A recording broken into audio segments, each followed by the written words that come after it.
ಶ್ರೀ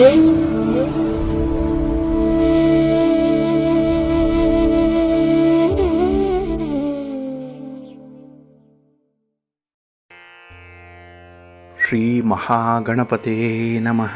ಶ್ರೀ ಗುರುಭ್ಯೋ ನಮಃ. ಹರಿ ಓಂ. ಪ್ರೀತಿಯ ವೀಕ್ಷಕ ಬಂಧುಗಳೇ, ತಮಗೆಲ್ಲರಿಗೂ ಸಿರಿಗನ್ನಡ ಸುದ್ದಿವಾಹಿನಿಗೆ ಸ್ವಾಗತ. ದಯಾಮಯನಾದಂಥ ಭಗವಂತನ ಅನುಗ್ರಹ ತಮ್ಮೆಲ್ಲರಿಗೆ ಪ್ರಾಪ್ತಿಯಾಗಲಿ, ತಮ್ಮೆಲ್ಲರ ಜೀವನ ಆರೋಗ್ಯದಾಯಕವಾಗಿರಲಿ, ಸಂತೃಪ್ತಿದಾಯಕವಾಗಿರಲಿ ಎಂದು ಭಗವಂತನಲ್ಲಿ ಪ್ರಾರ್ಥನೆಯನ್ನು ಮಾಡ್ತಾ ಈ ದಿನದ ಪಂಚಾಂಗ ಫಲವನ್ನು ನೋಡೋಣ. ಹಾಗೆ ಈ ದಿನದ ವಿಶೇಷತೆ ಏನಿದೆ, ದ್ವಾದಶ ರಾಶಿಯವರ ಗೋಚಾರ ಫಲಾಫಲಗಳು ಹೇಗಿವೆ ಅನ್ನುವಂಥ ವಿಚಾರಗಳನ್ನು ಕೂಡ ತಿಳ್ಕೊಳ್ಳೋಣ. ಈ ದಿನ 2026 ಮೇ ತಿಂಗಳ 21ನೇ ತಾರೀಕು ಬೃಹಸ್ಪತಿ ವಾಸರ, ಅಂದರೆ ಗುರುವಾರ. ಇದು ಶ್ರೀ ಪರಾಭವ ನಾಮ ಸಂವತ್ಸರದ ಉತ್ತರಾಯಣ ಗ್ರೀಷ್ಮ ಋತು ಅಧಿಕ ಜ್ಯೇಷ್ಠ ಮಾಸದ ಶುಕ್ಲ ಪಕ್ಷದ ಪಂಚಮಿಯ ತಿಥಿ ಇರುವಂಥ ದಿನ. ಈ ಪಂಚಮಿ ಈ ದಿನ ಮಧ್ಯಾಹ್ನ 1:58 ಇರಲಿದೆ. ನಂತರ ಷಷ್ಠಿ ಆರಂಭ ಆಗುತ್ತೆ. ಈ ದಿನದ ನಕ್ಷತ್ರ ಪುನರ್ವಸು ನಕ್ಷತ್ರ. ಇದು ಈ ದಿನ ಬೆಳಿಗ್ಗೆ 9:33 ಇರಲಿದೆ. ನಂತರ ಪುಷ್ಯ ನಕ್ಷತ್ರ ಆರಂಭ ಆಗುತ್ತೆ. ಈ ದಿನದ ಕರ್ಣ ಪೂರ್ವಕರ್ಣ ಬಾಳವ. ಇದು ಈ ದಿನ ಬೆಳಿಗ್ಗೆ 8:29 ಇರಲಿದೆ. ನಂತರ ಉತ್ತರ ಕರ್ಣ ಕೌಳವ ಆರಂಭ ಆಗುತ್ತೆ. ಈ ದಿನದ ಯೋಗ ಗಂಡ ಯೋಗ.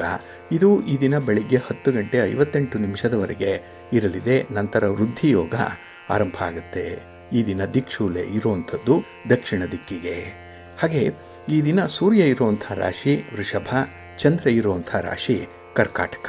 ಇನ್ನು ಈ ದಿನ ರಾಹುಕಾಲ ಇರುವಂಥ ಸಮಯ ಈ ದಿನ ಮಧ್ಯಾಹ್ನ 1:55 ಅಪರಾಹ್ನ 3:31 ಗುಳಿಕ ಕಾಲ ಈ ದಿನ ಬೆಳಿಗ್ಗೆ 9:08 ಬೆಳಿಗ್ಗೆ 10:44 ಹಾಗೆ ಯಮಗಂಡ ಕಾಲ ಈ ದಿನ ಬೆಳಿಗ್ಗೆ 5:57 ಬೆಳಿಗ್ಗೆ 7:32 ಇರಲಿದೆ.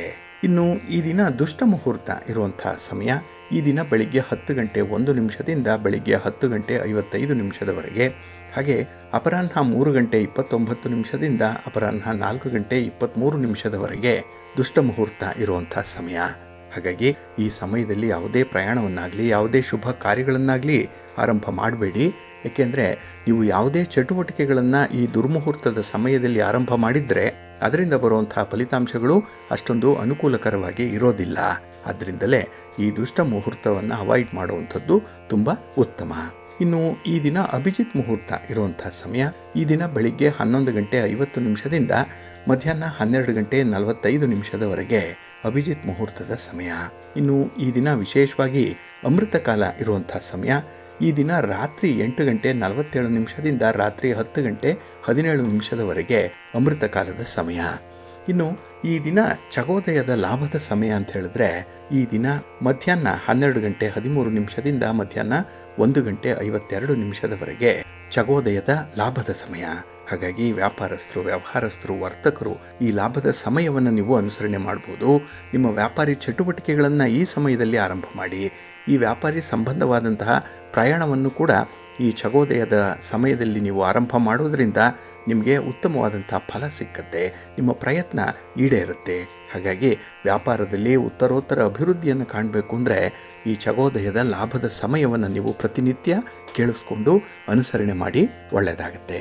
ಇನ್ನು ಈ ದಿನ ಸೂರ್ಯೋದಯ ಆಗುವಂಥ ಸಮಯ ಈ ದಿನ ಪ್ರಾತಃ ಕಾಲ 5:53 ಸೂರ್ಯಾಸ್ತ ಸಂಜೆ 6:38. ಇನ್ನು ಈ ದಿನ ಚಂದ್ರನ ಬಲ ಇರುವಂಥ ರಾಶಿಗಳು ಅಂತ ಹೇಳಿದ್ರೆ ವೃಷಭ, ಕರ್ಕಾಟಕ, ಕನ್ಯಾ, ತುಲಾ, ಮಕರ ಮತ್ತು ಕುಂಭ. ಈ 6 ರಾಶಿಯವರಿಗೆ ಗೋಚಾರದಲ್ಲಿ ಚಂದ್ರನಿಂದ ಶುಭ ಫಲಗಳ ಯೋಗ ಇರುತ್ತೆ. ಇನ್ನು ಉಳಿದ 6 ರಾಶಿಯವರಿಗೆ ಮಿಶ್ರ ಫಲದ ಯೋಗ ಇರುತ್ತೆ. ಅದನ್ನು ಮುಂದೆ ದ್ವಾದಶ ರಾಶಿಯವರ ಗೋಚಾರ ಫಲಾಫಲಗಳನ್ನು ನೋಡುವಂತಹ ಸಂದರ್ಭದಲ್ಲಿ ಮತ್ತಷ್ಟು ಹೆಚ್ಚಿನ ಮಾಹಿತಿಗಳನ್ನು ತಿಳ್ಕೊಳ್ಳೋಣ. ಇನ್ನು ಈ ದಿನದ ಹೊರಾದ ಅಧಿಪತಿ ಗುರು. ಗುರು ಅಂತ ಹೇಳಿದ್ರೆ ಎಲ್ಲ ಕೆಲಸ ಕಾರ್ಯಗಳಿಗೂ ಕೂಡ ಶುಭಕರವಾಗಿರುವಂಥ ಸಂದರ್ಭ. ಹಾಗೆ ನಮಗೆ ಶ್ರದ್ಧೆಯನ್ನು, ಸದ್ಗುಣವನ್ನು, ಗಾಂಭೀರ್ಯವನ್ನು, ಪಾಂಡಿತ್ಯವನ್ನು, ಜೊತೆಗೆ ನ್ಯಾಯವನ್ನು ಒದಗಿಸಿಕೊಡುವಂಥವನು ಗುರು.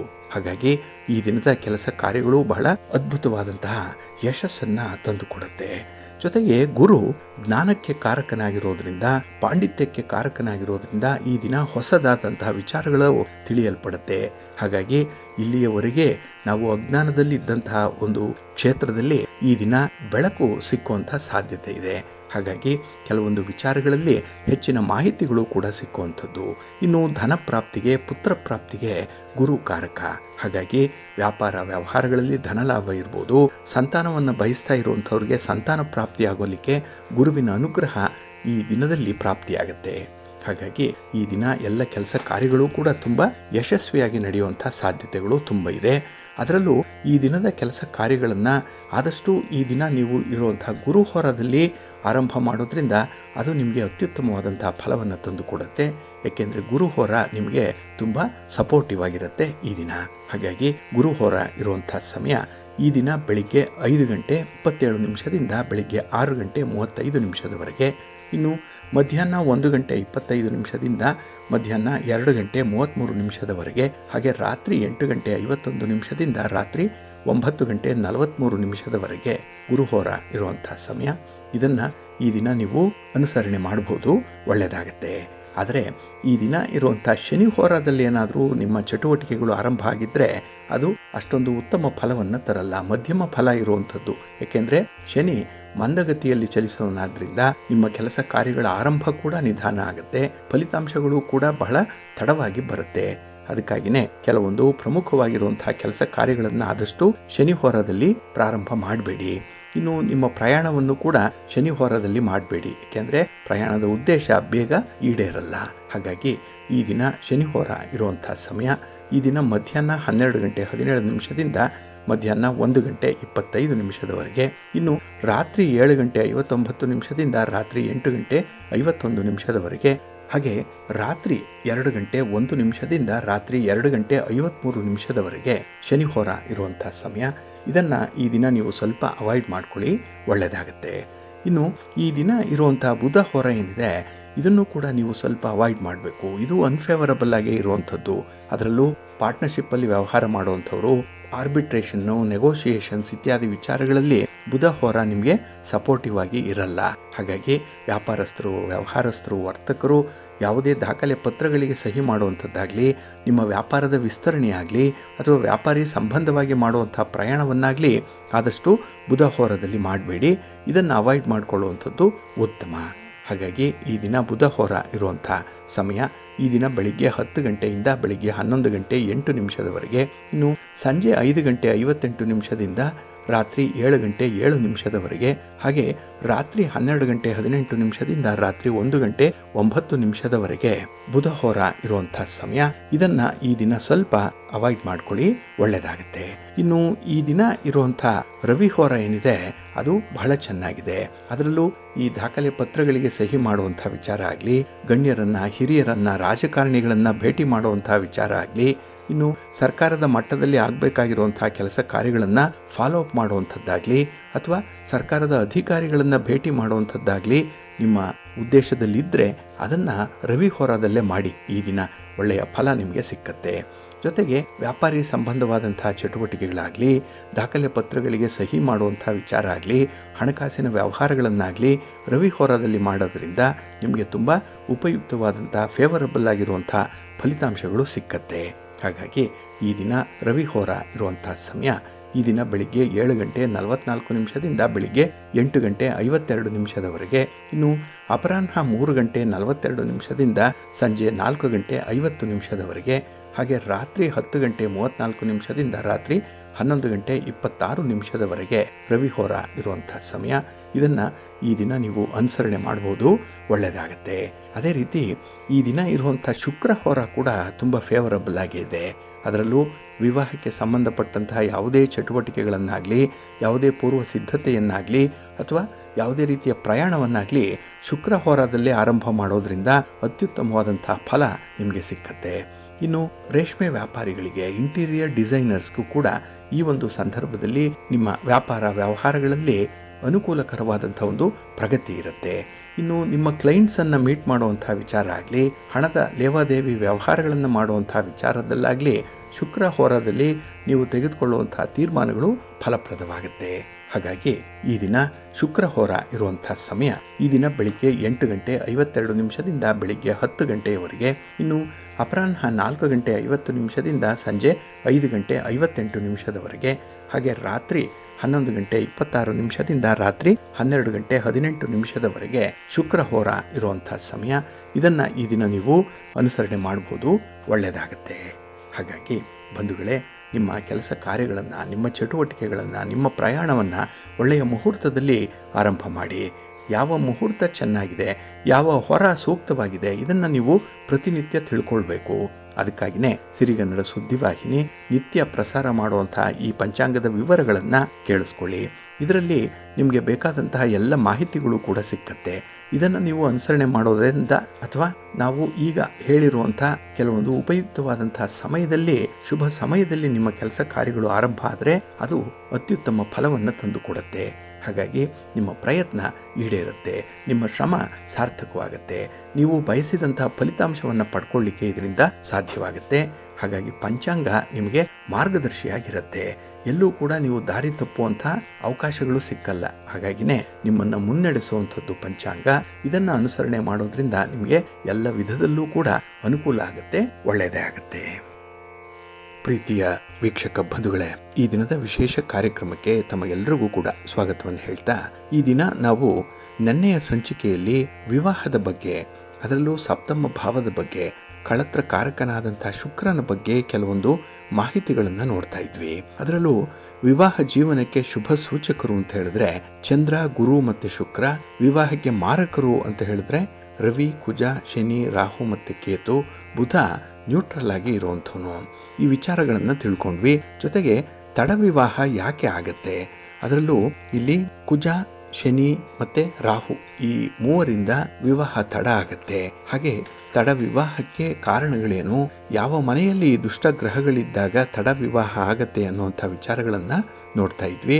ಈ ದಿನ ನಾವು ದ್ವಿಕಳತ್ರ ಯೋಗ ಯಾರಿಗೆ ಇರುತ್ತೆ, ಯಾವ ಸಂದರ್ಭದಲ್ಲಿ ಬರುತ್ತೆ ಅನ್ನುವಂಥ ವಿಚಾರಗಳನ್ನು ತಿಳ್ಕೊಳ್ಳೋಣ.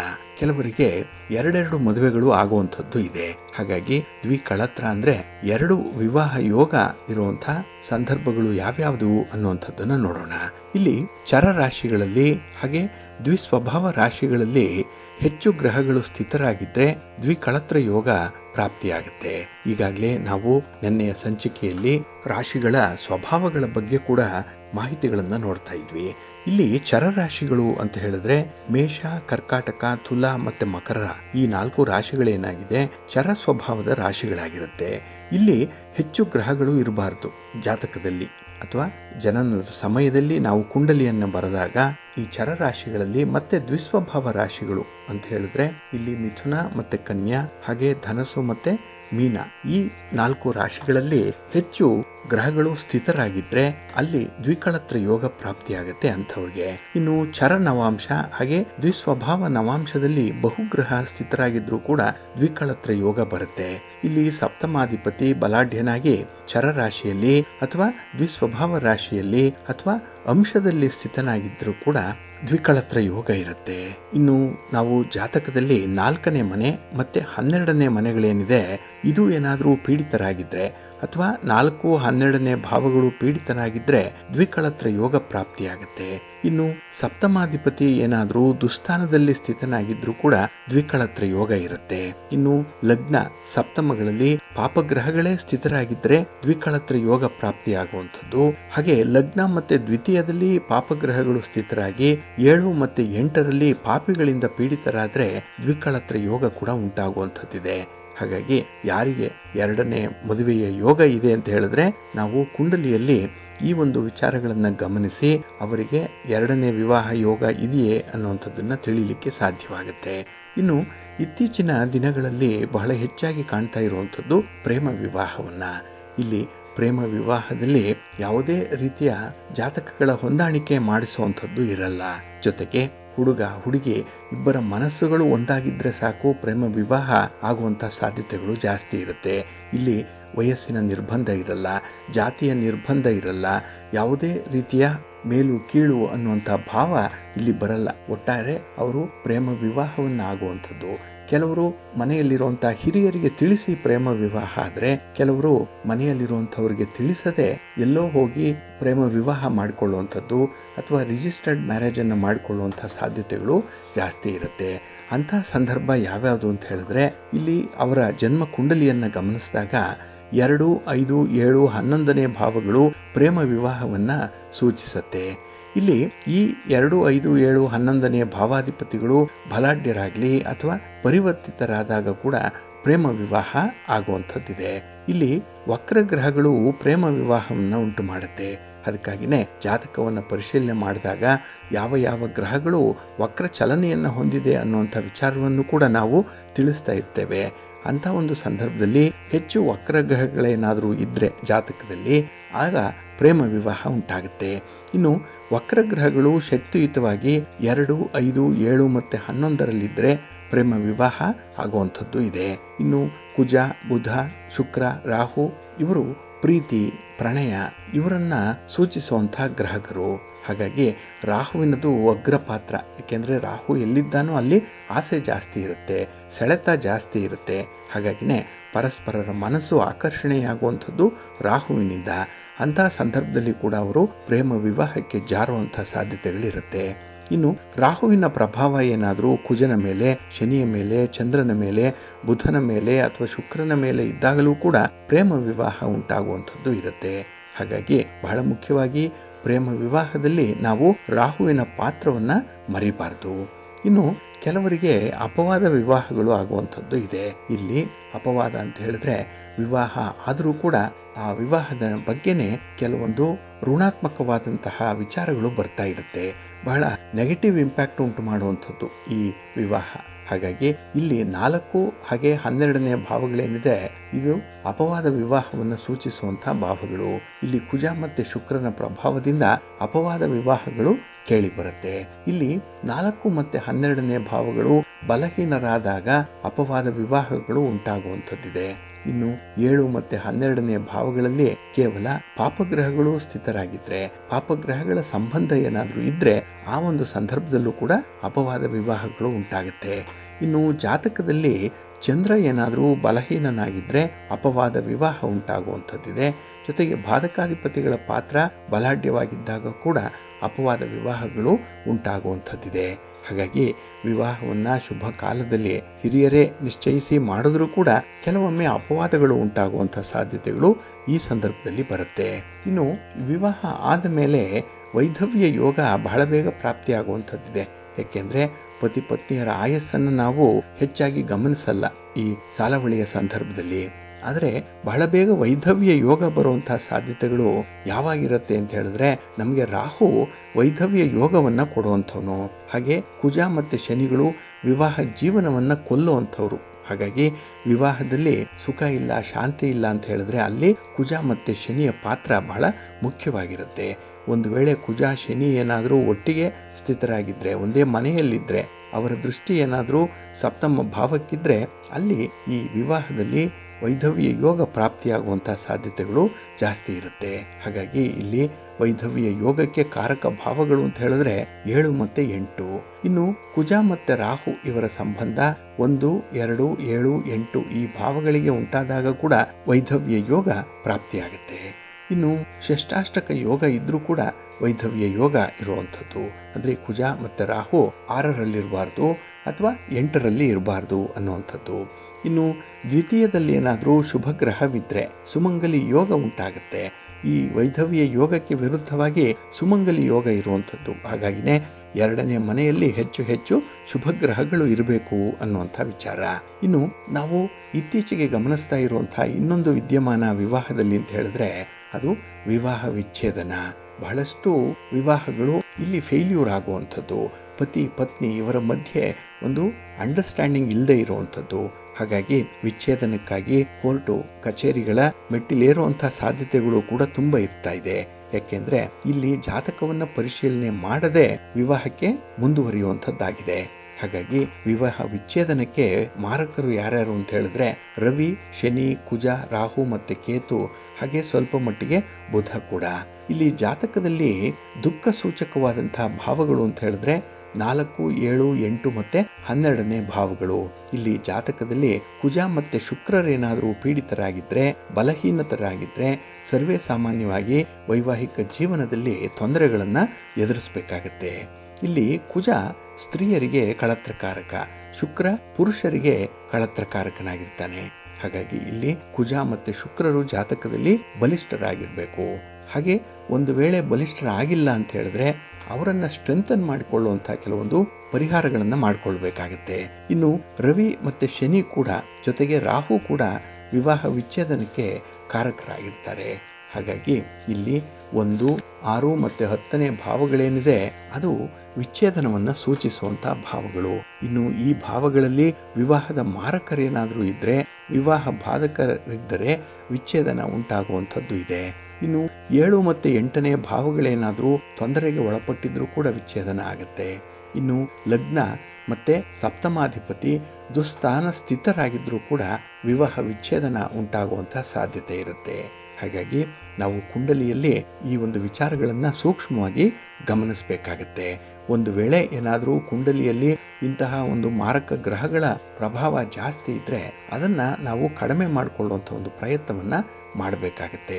ಅದಕ್ಕಾಗಿ ಕೆಲವೊಂದು ಪರಿಹಾರಗಳು ಕೂಡ ಇದೆ. ದಾನ ಧರ್ಮಾದಿಗಳನ್ನು ಮಾಡುವಂತಹ ವಿಚಾರದಿಂದ ಕೂಡ ಇದನ್ನ ಸಬ್ಸೈಡ್ ಮಾಡಿಕೊಳ್ಳಿಕ್ಕೆ ಅವಕಾಶಗಳು ಇದೆ. ಇನ್ನು ಕೆಲವೊಮ್ಮೆ ಅಂತರ್ಜಾತೀಯ ವಿವಾಹಗಳು ಉಂಟಾಗುವಂಥದ್ದು ಇರುತ್ತೆ. ಇಲ್ಲಿ 2 ಜಾತಕಗಳಲ್ಲಿ ಲಗ್ನ, ಲಗ್ನಾಧಿಪತಿ ಮತ್ತೆ ಸಪ್ತಮ ಮತ್ತೆ ಅಷ್ಟಮ ಈ ಭಾವಗಳೇನಾದರೂ ಕೆಟ್ಟಿದ್ದರೆ ಅಂಥವರು ಅಂತರ್ಜಾತೀಯ ವಿವಾಹಗಳನ್ನು ಆಗುವಂತಹ ಸಾಧ್ಯತೆಗಳು ಜಾಸ್ತಿ ಇರುತ್ತೆ.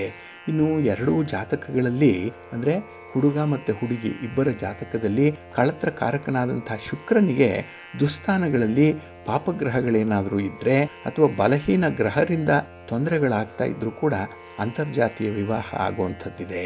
ಇನ್ನು ಯಾವುದೇ ಜಾತಕದಲ್ಲಿ ಧರ್ಮಕ್ಕೆ ವಿರುದ್ಧ ವಿವಾಹಕ್ಕೆ ಶನಿ, ಕುಜ ಮತ್ತು ರಾಹುಕೇತುಗಳು 2, 7 ಮತ್ತು 11ನೇ ಭಾವಗಳಲ್ಲಿ ತಮ್ಮ ಪ್ರಭಾವವನ್ನು ಬೀರ್ತಾ ಇದ್ದರೆ ಅಲ್ಲೂ ಕೂಡ ಅಂತರ್ಜಾತೀಯ ವಿವಾಹಗಳಾಗುತ್ತೆ.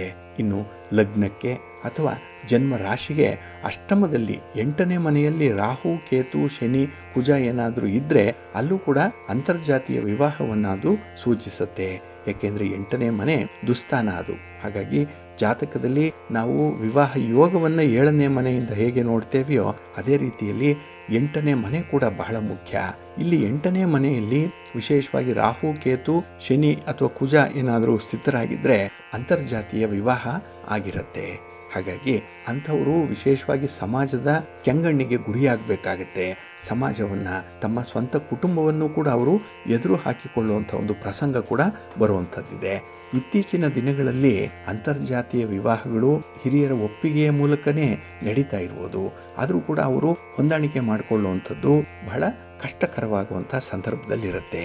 ಹಾಗಾಗಿ ನಾವು ಜಾತಕವನ್ನು ಕೂಲಂಕುಷವಾಗಿ ಪರಿಶೀಲನೆ ಮಾಡಿದಾಗ, ಅದರಲ್ಲೂ ಈ ವಿವಾಹದ ದೃಷ್ಟಿಕೋನದಿಂದಲೇ ಜಾತಕವನ್ನು ಪರಿಶೀಲನೆ ಮಾಡಿದಾಗ ಇಂತಹ ವಿಚಾರಗಳು ನಮಗೆ ಗೊತ್ತಾಗುತ್ತೆ. ಹಾಗಾಗಿ ಬಹಳ ಸೂಕ್ಷ್ಮವಾಗಿ ಜಾತಕವನ್ನು ನಾವು ಅಧ್ಯಯನ ಮಾಡಬೇಕು, ವಿಶ್ಲೇಷಣೆ ಮಾಡಬೇಕಾಗತ್ತೆ. ಒಂದು ಜಾತಕವನ್ನು ಸಿದ್ಧ ಮಾಡಬೇಕು ಅಂದರೆ ಹುಟ್ಟಿದ ದಿನಾಂಕ ನಿಖರವಾಗಿರಬೇಕು, ಹುಟ್ಟಿದ ಸಮಯ ಪರ್ಫೆಕ್ಟ್ ಆಗಿರಬೇಕು. ಹಾಗೆ ಹುಟ್ಟಿದ ಸ್ಥಳವನ್ನು ತಿಳಿಸಿದಾಗ ನಾವು ಜನ್ಮ ಕುಂಡಲಿಯನ್ನು, ರಾಶಿ ಕುಂಡಲಿಯನ್ನು ಬರೀಲಿಕ್ಕೆ ಸಾಧ್ಯವಾಗುತ್ತೆ. ಇದನ್ನು ನಾವು ವಿಶ್ಲೇಷಣೆ ಮಾಡಿದಾಗ ಆ ವ್ಯಕ್ತಿಯ ಯೋಗಗಳು ಯಾವ ರೀತಿಯಲ್ಲಿ ಇರುತ್ತೆ, ಅದೃಷ್ಟನೇ ಅಥವಾ ದುರಾದೃಷ್ಟವೇ ಪ್ರಧಾನವಾಗಿರುತ್ತಾ ಅನ್ನುವಂಥ ವಿಚಾರಗಳನ್ನು ತಿಳ್ಕೊಳ್ಳಿಕ್ಕೂ ಕೂಡ ಸಾಧ್ಯ ಇದೆ. ಹಾಗಾಗಿ ಜಾತಕದಲ್ಲಿ ಇಂಥ ವಿಚಾರಗಳನ್ನು ಸೂಕ್ಷ್ಮವಾಗಿ ಅರಿತೇ ನಾವು ವಿವಾಹಕ್ಕೆ ಒಪ್ಪಿಗೆಯನ್ನು ಸೂಚಿಸಬೇಕಾಗತ್ತೆ. ನಮ್ಮ ಹಿರಿಯರು ಈ ಎಲ್ಲ ವಿಚಾರಗಳನ್ನು ಕೂಡ ಸೂಕ್ಷ್ಮವಾಗಿ ಗಮನಿಸೇ ಮುಂದುವರಿತಾ ಇದ್ರು. ಆದರೆ ಇತ್ತೀಚಿನ ದಿನಗಳಲ್ಲಿ ಈಗಾಗಲೇ ಹೇಳಿದಾಗೆ ಪ್ರೇಮ ವಿವಾಹ, ಅಂತರ್ಜಾತೀಯ ವಿವಾಹಗಳು ಆಗ್ತಾ ಇರುವಂತಹ ಸಂದರ್ಭದಲ್ಲಿ ಇವುಗಳ ಕಡೆ ಹೆಚ್ಚು ಗಮನ ಕೊಡ್ತಾ ಇಲ್ಲ. ಅದಕ್ಕಾಗಿಯೇ ಜೀವನ ಅಂದರೆ ಅವಿರತವಾದಂಥ ಒಂದು ಹೋರಾಟದಂತೆ ಇರುತ್ತೆ. ಪತಿ ಪತ್ನಿಯರ ಮಧ್ಯೆ ಹೊಂದಾಣಿಕೆ ಇರಲ್ಲ. ಅಂಥವ್ರಿಗೆ ಹುಟ್ಟುವಂಥ ಮಕ್ಕಳು ಕೂಡ ಸರಿಯಾದ ದಾರಿಯಲ್ಲಿ ಬೆಳವಣಿಗೆ ಹೊಂದಲ್ಲ.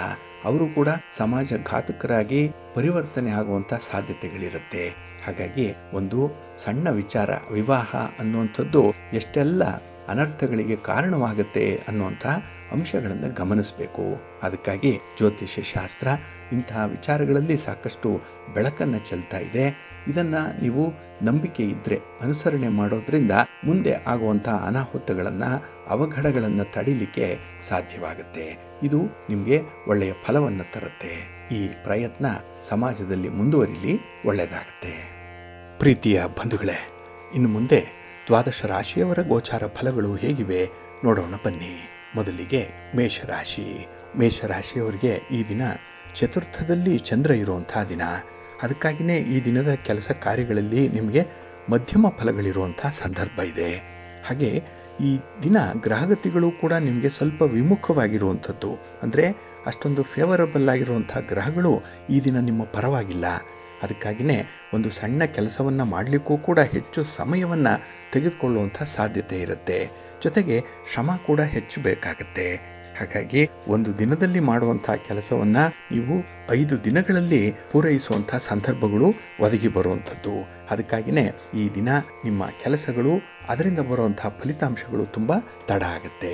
ಇದರಿಂದ ನಿಮಗೆ ಕೆಲವೊಮ್ಮೆ ಕೆಲಸದಲ್ಲಿ ಆಸಕ್ತಿ ಕಡಿಮೆ ಆಗ್ಬೋದು ಅಥವಾ ಆತಂಕಗಳು ಹೆಚ್ಚಾಗುವಂಥ ಸಾಧ್ಯತೆ ಇದೆ. ಹಾಗಾಗಿ ನೀವು ತಾಳ್ಮೆಯಿಂದ ಇರುವಂಥದ್ದು ತುಂಬ ಉತ್ತಮ ಈ ದಿನ. ಇನ್ನು ಈ ದಿನ ಅನಿರೀಕ್ಷಿತವಾಗಿ ಒಂದು ಸಂತೋಷಕರವಾದಂಥ ಘಟನೆ ಕೂಡ ನಿಮ್ಮ ಜೀವನದಲ್ಲಿ ನಡೆಯುವಂಥ ಸಾಧ್ಯತೆ ಇದೆ. ಇಲ್ಲಿ ಸ್ವಲ್ಪ ಸಂತೋಷ, ಸಂಭ್ರಮ ಅನ್ನುವಂಥದ್ದು ಇರುತ್ತೆ. ಆದರೆ ಎಲ್ಲ ಸಮಯದಲ್ಲೂ ಕೂಡ ನೀವು ತುಂಬ ಸಂಯಮದಿಂದ ಇರುವಂಥ ಅಗತ್ಯತೆ ಇದೆ. ಇನ್ನು ಹೊಸ ಜವಾಬ್ದಾರಿಗಳು ಬಂದಾಗ ಅದು ನಿಮಗೆ ಸ್ವಲ್ಪ ಒತ್ತಡವನ್ನು ತರುವಂಥ ಸಾಧ್ಯತೆ ಇರುತ್ತೆ. ಹಣಕಾಸಿನ ವ್ಯವಸ್ಥೆ ಅಷ್ಟೊಂದು ಚೆನ್ನಾಗಿಲ್ಲ. ಹಾಗಾಗಿನೇ ನಿಮ್ಮಲ್ಲಿರುವಂಥ ಹಣ, ನಿಮ್ಮ ಸಂಪನ್ಮೂಲ, ಅದಕ್ಕಾಗಿ ಮಾತ್ರ ಯೋಜನೆಗಳನ್ನು ಹಾಕ್ಕೊಳ್ಳುವಂಥದ್ದು ಉತ್ತಮ. ಎಲ್ಲಿಂದಲೂ ಹಣ ಬರುತ್ತೆ, ಯಾರೋ ಸಹಾಯ ಮಾಡ್ತಾರೆ ಅನ್ನುವಂಥ ಊಹೆ, ಕಲ್ಪನೆ ಈ ದಿನ ನೀವು ಅವಕಾಶ ಕೊಡಬಾರ್ದು ಇದಕ್ಕೆ. ಇನ್ನು ಈ ದಿನ ಯಾವುದೇ ಒಂದು ಅವಕಾಶಗಳು ನಿಮಗೆ ಎದುರಾದಾಗ ಅದನ್ನು ಸದುಪಯೋಗ ಮಾಡಿಕೊಳ್ಳುವಂಥದ್ದನ್ನು ಮಾಡಿ. ಅಂದರೆ ಬರುವಂಥ ಆಪರ್ಚುನಿಟೀಸ್ ಏನಿದೆ ಅದನ್ನು ಎನ್ಕ್ಯಾಶ್ ಮಾಡಿಕೊಳ್ಳುವಂಥ ಒಂದು ಪ್ರಯತ್ನ ಮಾಡಿ, ಒಳ್ಳೆಯದಾಗುತ್ತೆ. ಆದರೆ ಯಾವುದೇ ನಿರ್ಧಾರವನ್ನು ತೆಗೆದುಕೊಳ್ಳಿಕ್ಕೆ ಈ ದಿನ ಅಷ್ಟೊಂದು ಸೂಕ್ತವಾಗಿಲ್ಲ, ಜಾಗ್ರತೆ. ನಿಮ್ಮ ಮನೆ ದೇವರನ್ನು ಸ್ಮರಣೆ ಮಾಡ್ತಾ ಇರಿ. ಹಾಗೆ ಭಕ್ತಿಯಿಂದ ಈ ದಿನ ನೀವು ದುರ್ಗಾ ಸ್ತುತಿಯನ್ನು ಮಾಡಿ, ಅಮ್ಮನವರ ದರ್ಶನ ಮಾಡಿಕೊಳ್ಳಿ, ಶಿವಪಾರ್ವತಿಯರ ದರ್ಶನ ಮಾಡಿ, ಒಳ್ಳೆಯದಾಗುತ್ತೆ. ನಿಮ್ಮ ಅದೃಷ್ಟದ ಬಣ್ಣ ಕೆಂಪು, ಅದೃಷ್ಟದ ದಿಕ್ಕು ಪೂರ್ವ ದಿಕ್ಕು, ಅದೃಷ್ಟ ಸಂಖ್ಯೆ 2. ವೃಷಭ ರಾಶಿ. ವೃಷಭ ರಾಶಿಯವರಿಗೆ ಈ ದಿನ ತೃತೀಯದಲ್ಲಿ ಚಂದ್ರ ಇರುವಂಥ ದಿನ. ಇದು ಕೀರ್ತಿ ಸ್ಥಾನ, 3ನೇ ಮನೆ. ಇಲ್ಲಿ ಚಂದ್ರ ಇದ್ದಾಗ ನಿಮಗೆ ಹೆಚ್ಚಿನ ಬಲ ಇರುತ್ತೆ, ಆತ್ಮವಿಶ್ವಾಸ ಇರುತ್ತೆ. ಹಾಗೆ ಜವಾಬ್ದಾರಿಯನ್ನು ಹೊರುವಂಥ ಶಕ್ತಿ ಕೂಡ ಹೆಚ್ಚಾಗೇ ಇರುತ್ತೆ. ಹಾಗಾಗಿನೇ ಯಾವುದೇ ಕೆಲಸ ಬಂದರೂ ಕೂಡ ಅದನ್ನು ತುಂಬ ಸುಲಭದಲ್ಲಿ ನಿಭಾಯಿಸುವಂಥ ಒಂದು ಚಾಕಚಕ್ಯತೆ ಇದೆ. ಇನ್ನು ನಿಮ್ಮ ಒಂದು ಬುದ್ಧಿವಂತಿಕೆ ಆಗಲಿ, ನಿಮ್ಮ ಅನುಭವ ಆಗಲಿ, ನಿಮ್ಮ ಒಂದು ಪ್ರತಿಭೆಯನ್ನಾಗಲಿ ಈ ದಿನ ಪೂರ್ಣ ಪ್ರಮಾಣದಲ್ಲಿ ಬಳಸಿಕೊಂಡು ಕೆಲಸಗಳನ್ನು ಸಕ್ಸಸ್ ಮಾಡುವಂಥ ಒಂದು ಯೋಗ ಬಹಳ ಚೆನ್ನಾಗಿದೆ. ಇನ್ನು ಈ ದಿನ ನೀವು ಅಂದುಕೊಂಡಂತೆ ಕೆಲಸಗಳಾಗತ್ತೆ, ಏಕೆಂದರೆ ಪರಿಸ್ಥಿತಿ ನಿಮ್ಮ ನಿಯಂತ್ರಣದಲ್ಲೇ ಇರುತ್ತೆ. ಹಾಗಾಗಿ ಈ ದಿನ ನೀವು ಸ್ವಲ್ಪ ಡಿಕ್ಟೇಟರ್ ಥರ ಅಥವಾ ಕೆಲವೊಂದು ಆಕ್ರಮಣಕಾರಿ ಕೆಲಸಗಳನ್ನು ಮಾಡುವಂಥ ಒಂದು ಪ್ರವೃತ್ತಿ ಇದು ಸ್ವಲ್ಪ ಹೆಚ್ಚಾದಂತೆ ಕಾಣಿಸ್ತಾ ಇದೆ. ಪೈಪೋಟಿ ಇದ್ದರೂ ಕೂಡ ಅದನ್ನು ತುಂಬ ಜಾಣ್ಮೆಯಿಂದ ನೀವು ನಿಭಾಯಿಸುವಂಥದ್ದು ಕೂಡ ಇದೆ. ಹಾಗಾಗಿ ಈ ದಿನ ನಿಮ್ಮ ಯೋಜನೆಗಳನ್ನು ಸದ್ದಿಲ್ಲದೆ ಕಾರ್ಯಗತಗೊಳಿಸುವಂಥ ಒಂದು ಬುದ್ಧಿವಂತಿಕೆ ಇದೆ. ಹಾಗಾಗಿನೇ ಈ ದಿನ ಯಾರೊಂದಿಗೂ ಕೂಡ ವಿಚಾರಗಳ ಬಗ್ಗೆ ಬಾಯಿ ಬಿಡಲ್ಲ, ಆ ರೀತಿಯಲ್ಲಿ ಕೆಲಸಗಳನ್ನು ಮುಂದುವರಿಸುವಂಥದ್ದು ಕೂಡ ಇದೆ. ಒಟ್ಟಾರೆ ದೇವರ ದಯೆಯಿಂದ ನಿಮ್ಮ ಕೆಲಸ ಕಾರ್ಯಗಳು ತುಂಬ ಯಶಸ್ವಿಯಾಗತ್ತೆ. ಇನ್ನು ಈ ದಿನ ಬರುವಂಥ ಒಂದು ದೊಡ್ಡ ಸಮಸ್ಯೆ, ಅದನ್ನು ಗಂಡಾಂತರ ಅಂತಲೇ ಹೇಳಿ ಕರಿಬಹುದು. ಅಷ್ಟರ ಮಟ್ಟಿಗೆ ಒಂದು ದೊಡ್ಡದಾದಂತಹ ಸಮಸ್ಯೆ ಬಗೆಹರಿಯುವಂಥದ್ದು ಇದೆ. ಅದರಲ್ಲೂ ನಿಮ್ಮ ಸ್ನೇಹಿತರ ಸಕಾಲಿಕವಾದಂಥ ಒಂದು ಸಹಕಾರದಿಂದ ಆ ಸಮಸ್ಯೆಯನ್ನು ನೀವು ಬಗೆಹರಿಸಿಕೊಳ್ಳುವಂಥದ್ದು ಇದೆ. ಇನ್ನು ಪ್ರೇಮದ ವಿಚಾರ, ಪ್ರೀತಿಯ ವಿಚಾರ, ಪತಿ ಪತ್ನಿಯರ ಮಧ್ಯೆ ನಡೆಯುವಂಥ ಒಂದು ಸಂವಾದದ ವಿಚಾರ ಬಹಳ ವಿಶೇಷ ರೀತಿಯಲ್ಲಿ ಇರುತ್ತೆ. ಅಲ್ಲಿ ನಿಮ್ಮ ಒಂದು ಆಸೆ, ಆಕಾಂಕ್ಷೆಗಳು, ಬಯಕೆಗಳು ಗರಿಗೆದರುವಂಥ ಸಾಧ್ಯತೆ ಜಾಸ್ತಿ ಇರುತ್ತೆ. ಹಾಗಾಗಿನೇ ಈ ದಿನ ನೀವು ಸಂತೋಷದ ಸಕಾರಾತ್ಮಕವಾದಂಥ ಸಂದರ್ಭವನ್ನು ಅನುಭವಿಸುವಂಥದ್ದು ಕೂಡ ಇದೆ. ಇನ್ನು ಈ ದಿನದಲ್ಲಿ ವಿದ್ಯಾರ್ಥಿಗಳಿಗೆ ವಿಶೇಷವಾಗಿ ನಿಮ್ಮ ಜ್ಞಾನವನ್ನು, ನಿಮ್ಮ ಒಂದು ಪ್ರತಿಭೆಯನ್ನು ಹೆಚ್ಚಿಸ್ಕೊಳ್ಳಿಕ್ಕೆ ಒಳ್ಳೆಯ ಅವಕಾಶಗಳು ಕೂಡ ಸಿಗ್ತಾ ಇದೆ. ಈ ಅವಕಾಶವನ್ನು ಬಳಸ್ಕೊಳ್ಳಿ, ಒಳ್ಳೆಯದಾಗುತ್ತೆ. ಇನ್ನು ಈ ದಿನದ ಪ್ರಯಾಣ ಕೂಡ ನಿಮಗೆ ಹೆಚ್ಚಿನ ಲಾಭವನ್ನು ತರುತ್ತೆ. ಎಲ್ಲ ದೃಷ್ಟಿಯಿಂದಲೂ ಕೂಡ ಈ ದಿನ ನಿಮಗೆ ಅನುಕೂಲಕರವಾಗಿರುವಂಥದ್ದಿದೆ. ಆದರೆ ನೀವಾಗಿ ಮಾಡಿಕೊಳ್ಳುವಂಥ ಕೆಲವು ತಪ್ಪುಗಳಿಂದ ಮಾತ್ರ ಅನರ್ಥಗಳು ಉಂಟಾಗುವಂಥದ್ದಿದೆ. ಸ್ವಲ್ಪ ಜಾಗ್ರತೆ. ನಿಮ್ಮ ಇಷ್ಟ ದೇವರನ್ನು ಆರಾಧನೆ ಮಾಡ್ತಾ ಇರಿ. ಭಕ್ತಿಯಿಂದ ನಿಮ್ಮ ನೆಚ್ಚಿನ ಗುರುಗಳನ್ನು ಆರಾಧನೆ ಮಾಡಿ, ಗುರು ಸ್ತೋತ್ರವನ್ನು ಹೇಳ್ಕೊಳ್ಳಿ, ದರ್ಶನ ಮಾಡ್ಕೊಳ್ಳಿ, ಒಳ್ಳೆಯದಾಗುತ್ತೆ. ನಿಮ್ಮ ಅದೃಷ್ಟದ ಬಣ್ಣ ಹಳದಿ, ಅದೃಷ್ಟದ ದಿಕ್ಕು ಪೂರ್ವ ದಿಕ್ಕು, ಅದೃಷ್ಟ ಸಂಖ್ಯೆ 1. ಮಿಥುನ ರಾಶಿ. ಮಿಥುನ ರಾಶಿಯವರಿಗೆ ಈ ದಿನ ದ್ವಿತೀಯದಲ್ಲಿ ಚಂದ್ರ ಇರುವಂಥ ದಿನ. 2ನೇ ಮನೆ, ಇದು ಕುಟುಂಬ ಸ್ಥಾನ, ಧನಸ್ಥಾನ ಇದು. ಹಾಗಾಗಿ ಈ ಒಂದು ಸಂದರ್ಭದಲ್ಲಿ ನಿಮಗೆ ಹಣಕಾಸಿನ ಬಿಕ್ಕಟ್ಟು ಉಂಟಾಗುವಂಥ ಸಾಧ್ಯತೆ ಇದೆ. ಹಣ ಏನೋ ಇದೆ, ಆದರೆ ನಿಮ್ಮ ಒಂದು ಖರ್ಚು ವೆಚ್ಚಕ್ಕೆ ಸರಿಯಾಗಿ ಆ ಹಣ ನಗದು ರೂಪದಲ್ಲಿ ಇರಲ್ಲ. ಹಾಗಾಗಿನೇ ಈ ದಿನ ಸ್ವಲ್ಪ ಪರದಾಡುವಂಥ ಒಂದು ಪರಿಸ್ಥಿತಿ ಬರಬಹುದು. ಇನ್ನು ಈ ದಿನ ಕಾರಣ ಇಲ್ಲದೆ ಶತ್ರುಗಳ ಸಂಖ್ಯೆ ಜಾಸ್ತಿ ಆಗುವಂಥ ಸಂಭವ ಕೂಡ ಇದೆ. ಅದರಲ್ಲೂ ಕುಟುಂಬದಲ್ಲೇ ನಿಮಗೆ ಶತ್ರುಗಳು ಇರುವಂಥವ್ರು. ಏಕೆಂದರೆ ಈ ದಿನ ನಿಮ್ಮ ಒಂದು ಒರಟು ವರ್ತನೆ ಆಗ್ಬೋದು, ಸಂಕುಚಿತ ಮನೋಭಾವ ಆಗ್ಬೋದು. ಇದರಿಂದ ಕುಟುಂಬದಲ್ಲಿ ಸ್ವಲ್ಪ ಭಿನ್ನಾಭಿಪ್ರಾಯಗಳು ಮೂಡುವಂಥ ಸಾಧ್ಯತೆಗಳಿರುತ್ತೆ. ಹಾಗಾಗಿ ಈ ದಿನ ಸನ್ನಿವೇಶ ಏನಿದೆ ಅದನ್ನು ಸ್ವಲ್ಪ ಸಮತೋಲನಗೊಳಿಸಿಕೊಳ್ಳುವಂಥದ್ದು ಉತ್ತಮ. ಸ್ವಲ್ಪ ಬ್ಯಾಲೆನ್ಸ್ ಮಾಡಬೇಕಾಗತ್ತೆ. ಇನ್ನು ಈ ದಿನ ಸಾಮಾಜಿಕ ವಲಯದಲ್ಲೂ ಕೂಡ ನಿಮ್ಮ ಒಂದು ಮಾತಿಗಾಗಲಿ, ನಿಮ್ಮ ಒಂದು ಯೋಜನೆಗಳಿಗಾಗಲಿ ಅಷ್ಟೊಂದು ಸ್ವಾಗತ ಇಲ್ಲ. ಏಕೆಂದರೆ ಅದೆಲ್ಲವೂ ಕೂಡ ಪ್ರಾಕ್ಟಿಕಲ್ ಆಗಿರಲ್ಲ, ಕೆಲವೊಂದು ಊಹಾತ್ಮಕವಾಗಿ ಇರುವಂಥದ್ದು. ಆ ಒಂದು ಹಿನ್ನೆಲೆಯಲ್ಲೇ ನಿಮಗೆ ನಿಮ್ಮ ಒಂದು ಭಾವನೆಗಳಿಗಾಗಲಿ ಅಭಿಪ್ರಾಯಕ್ಕಾಗಲಿ ಅಷ್ಟೊಂದು ಮನ್ನಣೆ ಸಿಕ್ಕಲ್ಲ. ಹಾಗಾಗಿ ಈ ದಿನ ಯಾವುದೇ ಸಂದರ್ಭದಲ್ಲೂ ಕೂಡ ಯಾರೂ ನಿಮ್ಮನ್ನು ಕೇಳದೆ ಯಾವುದೇ ಸಲಹೆಯನ್ನು ಕೊಡಲಿಕ್ಕೆ ಹೋಗಬೇಡಿ. ಇನ್ನು ಈ ದಿನ ನಿಮ್ಮ ಅತಿ ಆಸೆಯಿಂದ ಕೆಲವೊಮ್ಮೆ ದಿಢೀರಾಗಿ ನೀವು ಮೇಲೆ ಬರಬೇಕು, ಹಣ ಮಾಡಬೇಕು ಅನ್ನುವಂಥ ಒಂದು ಪ್ರಯತ್ನದಿಂದ ತಪ್ಪು ಹೆಜ್ಜೆ ಇಡುವಂಥ ಸಾಧ್ಯತೆಗಳು ಇರುತ್ತೆ. ಅದರಲ್ಲೂ ನಿಮ್ಮ ಹಿತಶತ್ರುಗಳು ನಿಮ್ಮನ್ನು ಈ ದಿನ ತಪ್ಪು ದಾರಿಯಲ್ಲಿ ನಡೆಯುವಂತೆ ಬಲವಂತ ಮಾಡ್ತಾರೆ. ಸ್ವಲ್ಪ ಜಾಗ್ರತೆಯಿಂದ ಇರಿ. ಇನ್ನು ವಿಶೇಷವಾಗಿ ಈ ದಿನ ನೀವು ತಿನ್ನುವಂಥ ಆಹಾರದ ಕಡೆ ಕೂಡ ಸ್ವಲ್ಪ ಗಮನ ಕೊಡಬೇಕಾಗತ್ತೆ. ನಿಮ್ಮ ವೈಯಕ್ತಿಕ ಆರೋಗ್ಯ ಇದನ್ನು ನೋಡಿಕೊಳ್ಳುವಂಥದ್ದು ಉತ್ತಮ. ಇನ್ನು ಈ ದಿನ ಯಾರನ್ನು ನಂಬಬೇಕು, ಯಾರನ್ನು ನಂಬಬಾರದು ಅನ್ನುವಂಥದ್ರ ಬಗ್ಗೆನೇ ಒಂದು ದೊಡ್ಡ ಚರ್ಚೆ ನಿಮ್ಮ ಮನಸ್ಸಿನಲ್ಲೇ ನಡೆಯುವಂಥದ್ದು ಆಗುತ್ತೆ.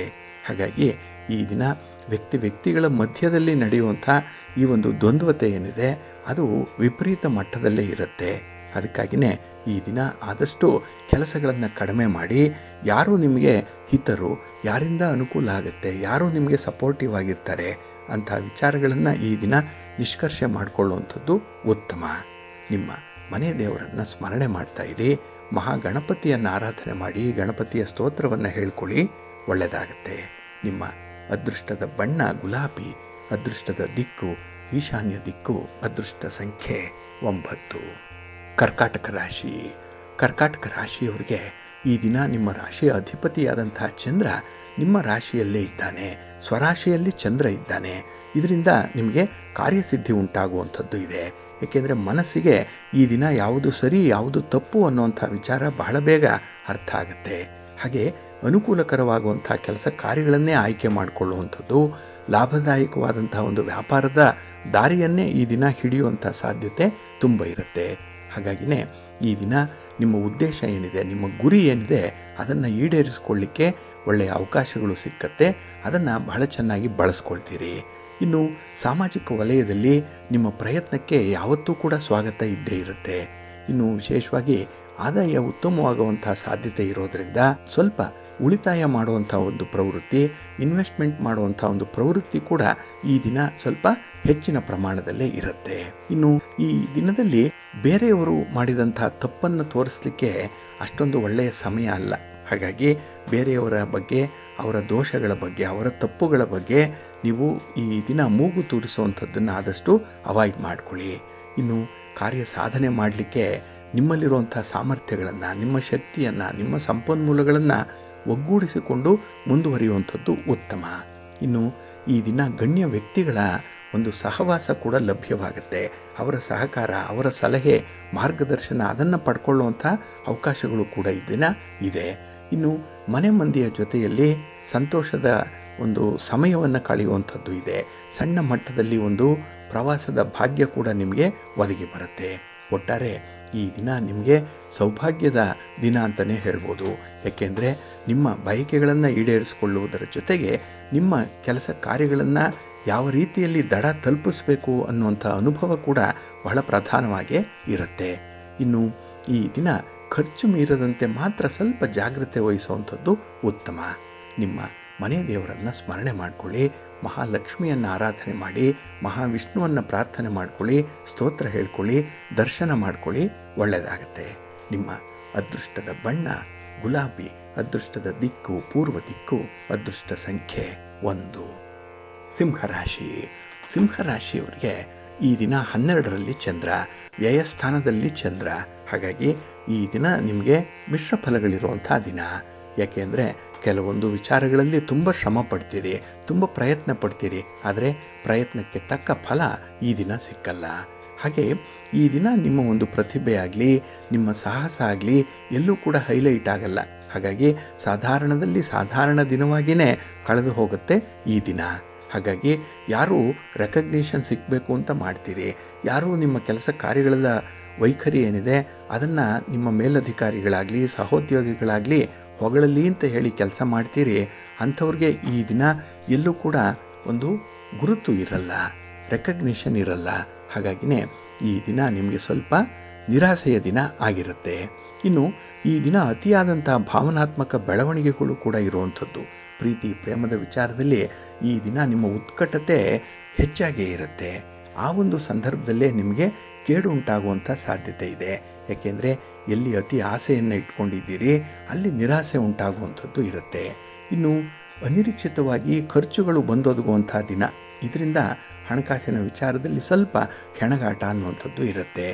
ಇನ್ನು ಯಾವುದೇ ಒಂದು ವಿಚಾರಕ್ಕೆ ಹಿರಿಯರ ಒಂದು ಬುದ್ಧಿಮಾತೇನಿದೆ ಅದನ್ನು ಅನುಸರಣೆ ಮಾಡುವಂಥದ್ದು, ಹಿರಿಯರ ಮಾತನ್ನು ಕೇಳಿಸ್ಕೊಳ್ಳುವಂಥದ್ದು ಬಹಳ ಮುಖ್ಯವಾಗುತ್ತೆ ಈ ದಿನ. ಇನ್ನು ಈ ದಿನ ಯಾವುದೇ ವಸ್ತುವಾಗಲಿ ಯಾವುದೇ ವ್ಯಕ್ತಿಯಾಗಲಿ ನಿಮ್ಮಿಂದ ದೂರ ಹೋಗಿದ್ರೆ, ಕಳೆದು ಹೋಗಿದ್ರೆ ಅದರ ಬಗ್ಗೆ ಚಿಂತೆ ಮಾಡಬೇಡಿ. ಏಕೆಂದರೆ ಆದದ್ದೆಲ್ಲ ಒಳ್ಳೆಯದಕ್ಕೆ ಆಗ್ತಾ ಇದೆ, ಆಗಿರುವಂಥದ್ದು ಒಳ್ಳೆಯದಕ್ಕೆ ಅನ್ನುವಂಥ ಈ ಭಗವದ್ಗೀತೆಯ ಸಂದೇಶದ ಸಾರ ಏನಿದೆ ಅದನ್ನು ಈ ದಿನ ನೀವು ಮನನ ಮಾಡಿಕೊಳ್ಬೇಕು. ಹಾಗಾಗಿ ಹೋಗಿರುವಂಥವರನ್ನು ಬಿಟ್ಬಿಡಿ, ಮರೆತು ಬಿಡಿ. ಮುಂದೆ ನಿಮ್ಮ ಜೀವನದಲ್ಲಿ ಬರುವಂಥವರ ಬಗ್ಗೆ ಚಿಂತೆ ಮಾಡಿ, ನಿಮ್ಮ ಯೋಜನೆಗಳ ಬಗ್ಗೆ ಚಿಂತೆ ಮಾಡಿ, ನಿಮ್ಮ ವ್ಯಾಪಾರ ವ್ಯವಹಾರಗಳ ಬಗ್ಗೆ ಹೆಚ್ಚು ಚಿಂತೆ ಮಾಡ್ತಾ ಇರಿ. ಹಾಗಾಗಿ ಆ ಚಿಂತನೆಗೆ ಕಾರಣವಾಗುತ್ತೆ. ಚಿಂತನೆಯಿಂದ ಹೊಸ ಆವಿಷ್ಕಾರಗಳು ಆಗುವಂಥದ್ದು ಇದೆ. ಹಾಗಾಗಿ ನೀವು ಧನಾತ್ಮಕವಾಗಿರಬೇಕು, ಪಾಸಿಟಿವ್ ಆಗಿರಬೇಕು ಅಂತ ಹೇಳಿದ್ರೆ ಈ ದಿನ ನಿಮ್ಮಲ್ಲಿ ನೆಗೆಟಿವ್ ಥಾಟ್ಸ್ ಅನ್ನುವಂಥದ್ದು ಬರಬಾರ್ದು. ಆದಷ್ಟು ಅದನ್ನು ಅವಾಯ್ಡ್ ಮಾಡ್ಕೊಳ್ಳಿ, ಒಳ್ಳೆಯದಾಗುತ್ತೆ. ನಿಮ್ಮ ಮನೆ ದೇವರನ್ನು ಸ್ಮರಣೆ ಮಾಡ್ತಾ ಇರಿ. ಹಾಗೆ ಭಕ್ತಿಯಿಂದ ಶ್ರೀರಾಮ ರಕ್ಷಾ ಸ್ತೋತ್ರವನ್ನು ಹೇಳ್ಕೊಳ್ಳಿ, ರಾಮನಾಮ ಜಪ ಮಾಡಿ. ಈ ದಿನ ಒಳ್ಳೆಯದಾಗುತ್ತೆ. ನಿಮ್ಮ ಅದೃಷ್ಟದ ಬಣ್ಣ ಕೆಂಪು, ಅದೃಷ್ಟದ ದಿಕ್ಕು ಉತ್ತರ ದಿಕ್ಕು, ಅದೃಷ್ಟ ಸಂಖ್ಯೆ 3. ಕನ್ಯಾ ರಾಶಿ. ಕನ್ಯಾ ರಾಶಿಯವರಿಗೆ ಈ ದಿನ ಲಾಭದ ದಿನ, ಶುಭ ಫಲಗಳು ಸಿಕ್ಕುವಂಥ ದಿನ. ಏಕೆಂದರೆ 11ನೇ ಮನೆಯಲ್ಲಿ ಚಂದ್ರ ಇದ್ದಾನೆ, ಲಾಭಸ್ಥಾನ ಇದು. ಹಾಗಾಗಿನೇ ಈ ದಿನ ಶ್ರಮಪಟ್ಟರೆ ಸಿದ್ಧಿಯನ್ನು ಸಂಪಾದನೆ ಮಾಡಿಕೊಳ್ಳಿಕ್ಕೆ ವಿಶೇಷ ಅವಕಾಶಗಳು ನಿಮಗೆ ಸಿಕ್ಕುವಂಥ ದಿನ. ಇನ್ನು ಈ ದಿನದಲ್ಲಿ ನಿಮಗೆ ದೈವಾನುಕೂಲ ಇರೋದರಿಂದ ಯಾವುದೇ ಕಷ್ಟದ ಕೆಲಸ ಆದರೂ ಕೂಡ ಬಹಳ ಸುಲಭದಲ್ಲಿ ನಿಭಾಯಿಸುವಂಥ ಒಂದು ಚಾಕಚಕ್ಯತೆ ಇದೆ. ಇನ್ನು ನಿಮ್ಮ ಸಂಕಲ್ಪಿತ ಗುರಿಗಳು ಏನೇ ಇದ್ದರೂ ಕೂಡ ಅದನ್ನು ಈಡೇರಿಸಿಕೊಳ್ಳಿಕ್ಕೂ ಕೂಡ ದಾರಿ ಸುಗಮವಾಗಿರುತ್ತೆ. ವಿದ್ಯಾರ್ಥಿಗಳಿಗೆ ಈ ದಿನ ಉತ್ತಮವಾದಂಥ ಅವಕಾಶಗಳು ಸಿಕ್ಕುವಂಥ ಸಂದರ್ಭಗಳು ಕೂಡ ಇದೆ. ಇನ್ನು ಈ ದಿನ ನಿಮ್ಮ ಮಿತ್ರರೊಂದಿಗೆ ನಿಮ್ಮ ಸಂಬಂಧ ಉತ್ತಮವಾಗಿರುತ್ತೆ. ಹಾಗಾಗಿನೇ ಈ ದಿನ ನಿಮ್ಮ ಕಷ್ಟಕ್ಕೆ, ನಿಮ್ಮ ಸಹಾಯಕ್ಕೆ ಮಿತ್ರರು ನಿಮ್ಮ ಜೊತೆಯಲ್ಲೇ ಇರ್ತಾರೆ. ಹಾಗಾಗಿ ಈ ದಿನದ ಕೆಲಸ ಕಾರ್ಯಗಳು ನಿಮಗೆ ಹೊರೆ ಅನಿಸಲ್ಲ, ಗುರಿಯನ್ನು ತಲುಪಲಿಕ್ಕೆ ಕಷ್ಟ ಅನಿಸಲ್ಲ. ಹಾಗೆ ಸಂತೋಷದ ಕ್ಷಣಗಳನ್ನು ಹಂಚಿಕೊಳ್ಳಲಿಕ್ಕೂ ಕೂಡ ನಿಮ್ಮ ಜೊತೆಯಲ್ಲಿ ಈ ದಿನ ನಿಮ್ಮ ಬಂಧುವರ್ಗದವರು, ಮಿತ್ರರು ಕೂಡ ಇರುವಂಥದ್ದು ಇದೆ. ಇನ್ನು ಈ ದಿನ ಅನಿರೀಕ್ಷಿತ ಅತಿಥಿಗಳು ಬರುವಂಥದ್ದು, ಇದರಿಂದ ಸ್ವಲ್ಪ ಖರ್ಚು ಜಾಸ್ತಿ ಆಗ್ಬೋದು. ಆದರೆ ಈ ದಿನ ಹೊಸಬರೊಂದಿಗೆ, ಇತ್ತೀಚೆಗೆ ಪರಿಚಯ ಆಗಿರುವಂಥವರ ಜೊತೆಯಲ್ಲಿ ಹಣಕಾಸಿನ ವ್ಯವಹಾರದಲ್ಲಿ ತುಂಬ ಎಚ್ಚರಿಕೆಯಿಂದ ಇರಬೇಕಾಗತ್ತೆ. ಹಾಗೆ ಹಣ ಲೇವಾದೇವಿ ವ್ಯವಹಾರ ಮಾಡುವಂಥವರು ಕೂಡ ಸ್ವಲ್ಪ ಜಾಗ್ರತೆಯಿಂದನೇ ಈ ದಿನ ಇರಬೇಕು. ಇನ್ನು ಈ ದಿನ ಭಿನ್ನಾಭಿಪ್ರಾಯ ಇದ್ದರೂ ಕೂಡ ನಿಮ್ಮ ಸಂಬಂಧಿಕರೊಡನೆ ಮಾತುಕತೆಗಳು ಮುಂದುವರಿಸುವಂಥದ್ದು ಉತ್ತಮ. ಹಾಗಾಗಿ ಒಂದು ಕಡೆ ಮನಸ್ತಾಪ ಇರಲಿ, ಯಾವುದೇ ರೀತಿಯ ಜಗಳಗಳಿರಲಿ, ಕಲಹಗಳಿರಲಿ, ಆದರೆ ಯಾವುದೋ ಒಂದು ಸಾಮಾನ್ಯವಾದಂಥ ಒಂದು ಉದ್ದೇಶಕ್ಕೆ ನೀವೇ ನಿಮ್ಮ ಸಂಬಂಧಿಕರನ್ನು ಮಾತಾಡಿಸುವಂಥದ್ದು, ಅವರ ಜೊತೆ ಈ ಸಮಸ್ಯೆಗಳನ್ನು ಪ್ರಸ್ತಾಪ ಮಾಡುವಂಥ ವಿಚಾರಗಳನ್ನು ಹೈಲೈಟ್ ಮಾಡಬೇಕಾಗತ್ತೆ.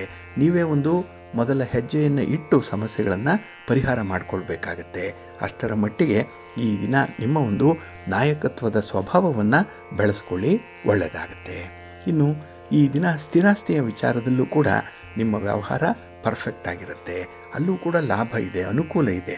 ಒಟ್ಟಾರೆ ಈ ದಿನ ಮಾಡುವಂಥ ಎಲ್ಲ ಪ್ರಯತ್ನಗಳಲ್ಲೂ ಕೂಡ ನಿಮಗೆ ಮನಸ್ಸಿಗೆ ಸಮಾಧಾನ ಆಗುವಂಥ ರೀತಿಯ ಫಲಿತಾಂಶಗಳು ಬಂದೇ ಬರುತ್ತೆ. ಆದರೆ ಸ್ತ್ರೀ ವರ್ಗದವರ ವಿಚಾರದಲ್ಲಿ ಮಾತ್ರ ಸ್ವಲ್ಪ ಎಚ್ಚರಿಕೆಯಿಂದ ಇರಿ. ನಿಮ್ಮ ಇಷ್ಟ ದೇವರನ್ನು ಆರಾಧನೆ ಮಾಡ್ತಾ ಇರಿ. ಮಹಾಲಕ್ಷ್ಮಿಯನ್ನು ಪ್ರಾರ್ಥನೆ ಮಾಡ್ಕೊಳ್ಳಿ, ಮಹಾವಿಷ್ಣುವನ್ನು ದರ್ಶನ ಮಾಡ್ಕೊಳ್ಳಿ, ಸ್ತೋತ್ರ ಹೇಳ್ಕೊಳ್ಳಿ, ಒಳ್ಳೆಯದಾಗತ್ತೆ. ನಿಮ್ಮ ಅದೃಷ್ಟದ ಬಣ್ಣ ಕೆಂಪು, ಅದೃಷ್ಟದ ದಿಕ್ಕು ಈಶಾನ್ಯ ದಿಕ್ಕು, ಅದೃಷ್ಟ ಸಂಖ್ಯೆ 1.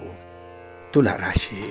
ತುಲಾರಾಶಿಯವರಿಗೆ ಈ ದಿನ ಉದ್ಯೋಗ ಸ್ಥಾನದಲ್ಲಿ ಚಂದ್ರ ಇರುವಂಥ ದಿನ. 10ನೇ ಮನೆಯಲ್ಲಿ ಚಂದ್ರ ಅಂದರೆ ನಿಮ್ಮ ಕೆಲಸ ಕಾರ್ಯಗಳಲ್ಲಿ ನಿಮಗೆ ತುಂಬ ಆಸಕ್ತಿ ಇದೆ. ಆಸಕ್ತಿಯಿಂದ ಕೆಲಸಗಳು ಆರಂಭ ಆಗುತ್ತೆ. ಆ ಕೆಲಸಗಳ ಹಿಂದೆಯೇ ನಿಮ್ಮ ಒಂದು ಪ್ರಯತ್ನ ಕೂಡ ನಿರಂತರವಾಗಿರುತ್ತೆ. ಇದರಿಂದ ನಿಮ್ಮ ನಿಗದಿತ ಅವಧಿಯಲ್ಲಿ ಗುರಿಯನ್ನು ತಲುಪುವಂಥ ಒಂದು ಉದ್ದೇಶ ಈಡೇರುತ್ತೆ. ಹಾಗಾಗಿ ಅಪರೂಪವಾದಂತಹ ಒಂದು ಸಾಹಸವನ್ನು ಮಾಡುವಂಥ ಸಾಧ್ಯತೆಗಳು ಕೂಡ ಈ ದಿನ ಇರುತ್ತೆ. ಹಾಗೆ ನಿಮ್ಮ ಒಂದು ಪ್ರತಿಭೆಗೆ, ನಿಮ್ಮ ಟ್ಯಾಲೆಂಟ್ಗೂ ಕೂಡ ಈ ದಿನ ಒಳ್ಳೆಯ ಅವಕಾಶ ಸಿಕ್ಕುವಂಥದ್ದು ಇದೆ. ಹಾಗಾಗಿ ಈ ದಿನ ಇದೆಲ್ಲವೂ ಕೂಡ ನಿಮಗೆ ನಿಮ್ಮ ಕೆಲಸಕ್ಕೆ ಅಪರೂಪಕ್ಕಾಗಿ ಒಂದು ಸಹಾಯಕ್ಕೆ ಬರುವಂಥ ಸಾಧ್ಯತೆ ಇರುತ್ತೆ. ಹಾಗಾಗಿ ಇದೆಲ್ಲ ಅಟ್ರಿಬ್ಯೂಟ್ಸ್ ಅನ್ನುವಂಥದ್ದು, ಇದನ್ನು ನೀವು ಸರಿಯಾಗಿ ರೂಢಿಸ್ಕೊಂಡ್ರೆ, ಅದನ್ನು ಬೆಳೆಸ್ಕೊಂಡ್ರೆ ಮುಂದೆ ನಿಮಗೆ ಉತ್ತಮವಾದಂಥ ಫಲಿತಾಂಶಗಳೇ ಸಿಕ್ಕತ್ತೆ. ಹಾಗಾಗಿ ಸಮಾಜದಲ್ಲಿ ಗುರುತಿಸಲ್ಪಡುವಂಥ ವ್ಯಕ್ತಿಯಾಗಿ ಹೊರಹೊಮ್ಮಲಿಕ್ಕೂ ಕೂಡ ಸಾಧ್ಯವಾಗುತ್ತೆ. ಹಾಗಾಗಿನೇ ಈ ದಿನ ನಿಮ್ಮಲ್ಲಿರುವಂಥ ಒಂದು ಹವ್ಯಾಸ, ಅದನ್ನು ರೂಢಿಸ್ಕೊಳ್ಳಿ, ಬೆಳೆಸ್ಕೊಳ್ಳಿ, ಒಳ್ಳೆಯದಾಗತ್ತೆ. ಇನ್ನು ಈ ದಿನ ನಿಮ್ಮ ಕುಟುಂಬದಲ್ಲಿ ಇರುವಂಥ ಸ್ತ್ರೀ ವರ್ಗದವರೊಂದಿಗೆ ಆಗುವಂಥ ಮನಸ್ತಾಪಗಳೇನಿದೆ, ಭಿನ್ನಾಭಿಪ್ರಾಯಗಳೇನಿದೆ, ಅದಕ್ಕೆ ಆಸ್ಪದ ಕೊಡಬೇಡಿ.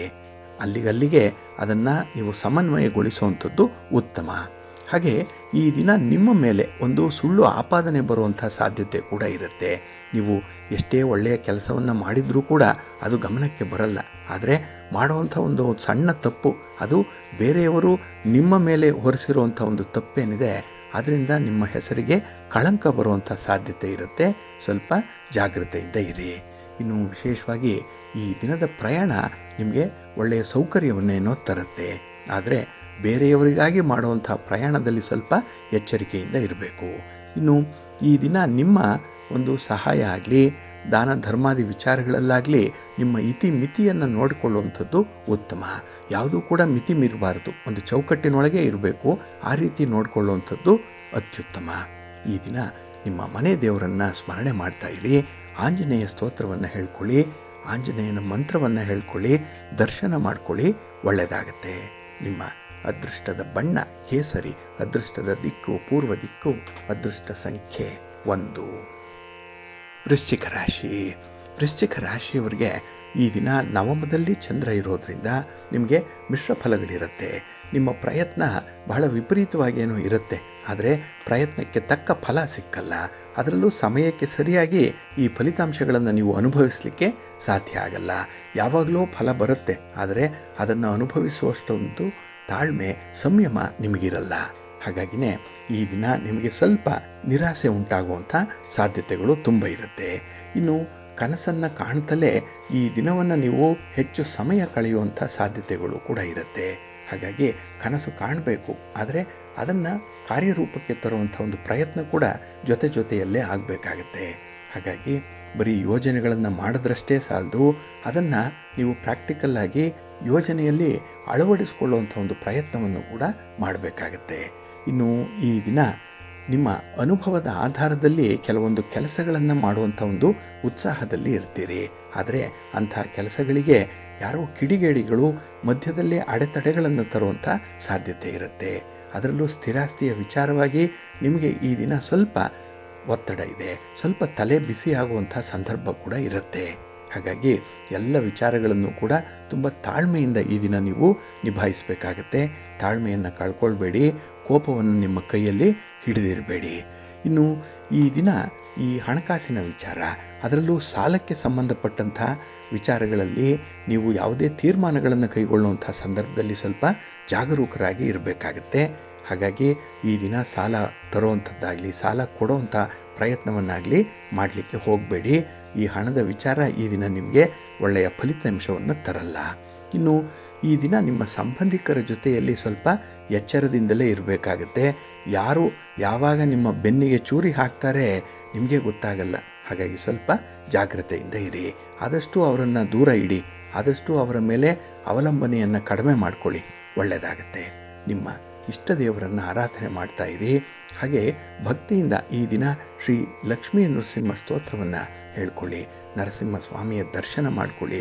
ನಿಮ್ಮ ನೆಚ್ಚಿನ ಗುರುಗಳ ಸ್ತೋತ್ರವನ್ನು ಹೇಳ್ತಾ ಇರಿ, ಒಳ್ಳೆಯದಾಗತ್ತೆ. ನಿಮ್ಮ ಅದೃಷ್ಟದ ಬಣ್ಣ ಕೆಂಪು, ಅದೃಷ್ಟದ ದಿಕ್ಕು ಪೂರ್ವ ದಿಕ್ಕು, ಅದೃಷ್ಟ ಸಂಖ್ಯೆ 5. ಧನುರಾಶಿ.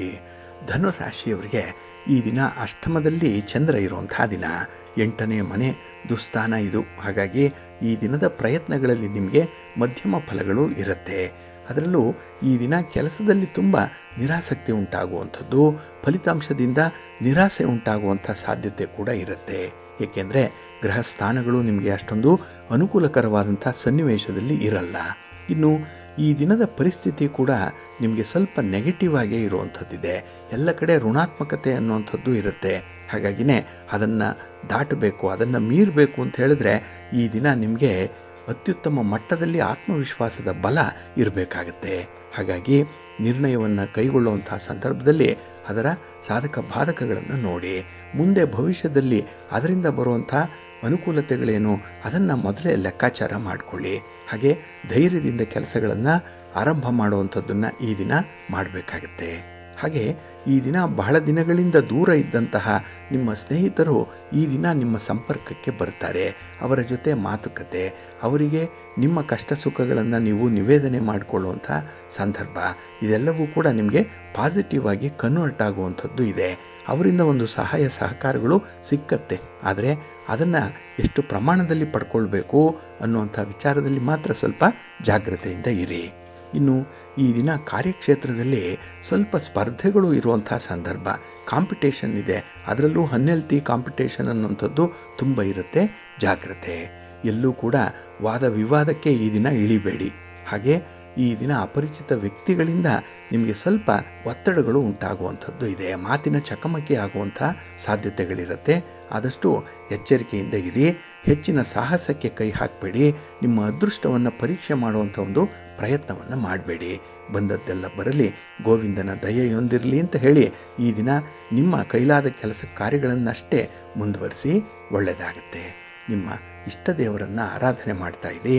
ಹಾಗೆ ಭಕ್ತಿಯಿಂದ ಈ ದಿನ ನೀವು ಆಂಜನೇಯ ಸ್ತೋತ್ರವನ್ನು ಹೇಳ್ಕೊಳ್ಳಿ, ಶ್ರೀರಾಮ ರಕ್ಷಾ ಸ್ತೋತ್ರವನ್ನು ಹೇಳ್ಕೊಳ್ಳಿ, ಒಳ್ಳೆಯದಾಗುತ್ತೆ. ನಿಮ್ಮ ಅದೃಷ್ಟದ ಬಣ್ಣ ಗುಲಾಬಿ, ಅದೃಷ್ಟದ ದಿಕ್ಕು ಈಶಾನ್ಯ ದಿಕ್ಕು, ಅದೃಷ್ಟ ಸಂಖ್ಯೆ 5. ಮಕರ ರಾಶಿ. ಮಕರ ರಾಶಿಯವರಿಗೆ ಈ ದಿನ ಶುಭ ಫಲಗಳಿರುವಂಥ ದಿನ. ಕಳತ್ರ ಸ್ಥಾನದಲ್ಲಿ ಚಂದ್ರ ಇರುವಂಥ ದಿನ. 7ನೇ ಮನೆಯಲ್ಲಿ ಚಂದ್ರ ಅಂದರೆ ಮನಸ್ಸಿಗೆ ಸಮಾಧಾನ. ನಿಮ್ಮ ಪ್ರೀತಿ ಪ್ರೇಮದ ವಿಚಾರದಲ್ಲೇ ನೀವೇ ದೊಡ್ಡ ಯಜಮಾನರು. ನಿಮ್ಮ ಒಂದು ನಿಯಂತ್ರಣದಲ್ಲೇ ಈ ದಿನದ ಪರಿಸ್ಥಿತಿಗಳು ಬಹುಪಾಲು ಇರುವಂಥ ಸಾಧ್ಯತೆಗಳಿರುತ್ತೆ. ಹಾಗಾಗಿ ಈ ದಿನ ಪೂರ್ವ ತಯಾರಿ ಇಲ್ಲದೆ ಮಾಡುವಂಥ ಕೆಲಸ ಕಾರ್ಯಗಳಲ್ಲೂ ಕೂಡ ತುಂಬ ಸಕ್ಸಸ್ ಅನ್ನುವಂಥದ್ದು ಇದೆ.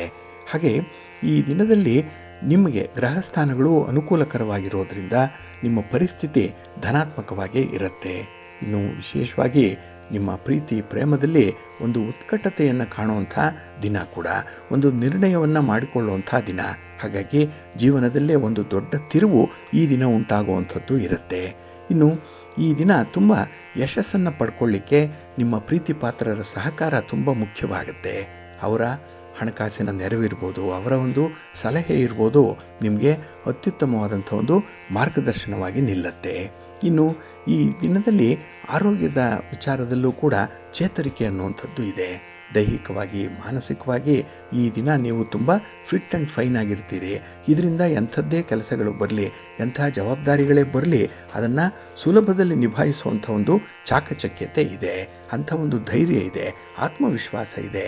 ಹಾಗಾಗಿನೇ ಈ ದಿನ ನಿಮ್ಮ ಪರಿಸ್ಥಿತಿಯನ್ನು ನೀವು ಅವಲೋಕನ ಮಾಡಿ ಅದನ್ನು ಸ್ವಲ್ಪ ಊಹೆ ಮಾಡಿಕೊಂಡೇ ಕೆಲಸಗಳನ್ನು ಮುಂದುವರಿಸುವಂಥದ್ದು ಇದೆ. ನಿಮ್ಮ ಸಿಕ್ಸ್ತ್ ಸೆನ್ಸ್ ಈ ದಿನ ಬಹಳ ಚೆನ್ನಾಗಿ ಕೆಲಸ ಮಾಡುತ್ತೆ. ಹಾಗೆ ಈ ದಿನ ಹಿರಿಯರ ಒಂದು ಮಾತು ನಿಮ್ಮನ್ನು ಗಂಡಾಂತರದಿಂದ ಪಾರು ಮಾಡುವಂಥ ಸಾಧ್ಯತೆ ಕೂಡ ಇದೆ. ಹಾಗಾಗಿ ಅವರ ಸಕಾಲಿಕವಾದಂಥ ಒಂದು ಮಾರ್ಗದರ್ಶನ, ಸಹಕಾರ ನಿಮಗೆ ಅತ್ಯುತ್ತಮವಾದಂಥ ಒಂದು ತಿರುವನ್ನು ಪಡ್ಕೊಳ್ಳುವಂಥ ಅವಕಾಶ ಕೊಡುವಂಥದ್ದು. ಇನ್ನು ಈ ದಿನ ಮನೆಯಲ್ಲಿ ಸ್ವಲ್ಪ ಸಹನೆ ಇದ್ದರೆ, ಸ್ವಲ್ಪ ಸಾಮರಸ್ಯ ಇದ್ದರೆ, ಸ್ವಲ್ಪ ಹೊಂದಾಣಿಕೆ ಇದ್ದರೆ ಏನನ್ನು ಬೇಕಾದರೂ ಕೂಡ ಸಾಧನೆ ಮಾಡಲಿಕ್ಕೆ ತುಂಬ ಅವಕಾಶಗಳಿದೆ. ಪ್ರೀತಿಯ ಜೀವನ ನಿಮಗೆ ಸಮಾಧಾನವನ್ನು ತರುತ್ತೆ. ಒಟ್ಟಾರೆ ಈ ದಿನ ನಿಮ್ಮ ಮನೆ ದೇವರನ್ನು ಸ್ಮರಣೆ ಮಾಡ್ತಾ ಇರಿ. ಶಿವ ಪಾರ್ವತಿಯರ ದರ್ಶನ ಮಾಡಿಕೊಳ್ಳಿ. ಮಹಾಲಕ್ಷ್ಮಿ ಮಹಾವಿಷ್ಣುವನ್ನು ಈ ದಿನ ಆರಾಧನೆ ಮಾಡಿ, ಒಳ್ಳೆಯದಾಗುತ್ತೆ.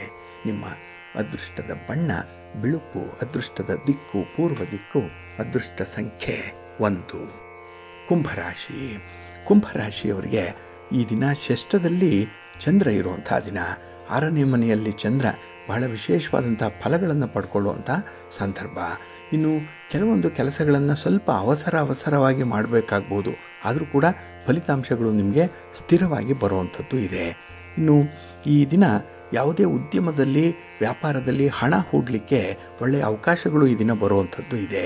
ಹಾಗಾಗಿ ಈ ದಿನ ಜೀವನದಲ್ಲಿ ಏನಾದರೂ ಒಂದು ದೊಡ್ಡ ಮಟ್ಟದಲ್ಲಿ ಸಾಧನೆ ಮಾಡಬೇಕು ಅನ್ನುವಂಥವರು ಈ ದಿನ ನಿಮ್ಮ ಇನ್ವೆಸ್ಟ್ಮೆಂಟ್ ವಿಚಾರದಲ್ಲಿ ತೀರ್ಮಾನಗಳನ್ನು ಕೈಗೊಳ್ಳುವಂಥದ್ದು ಉತ್ತಮ.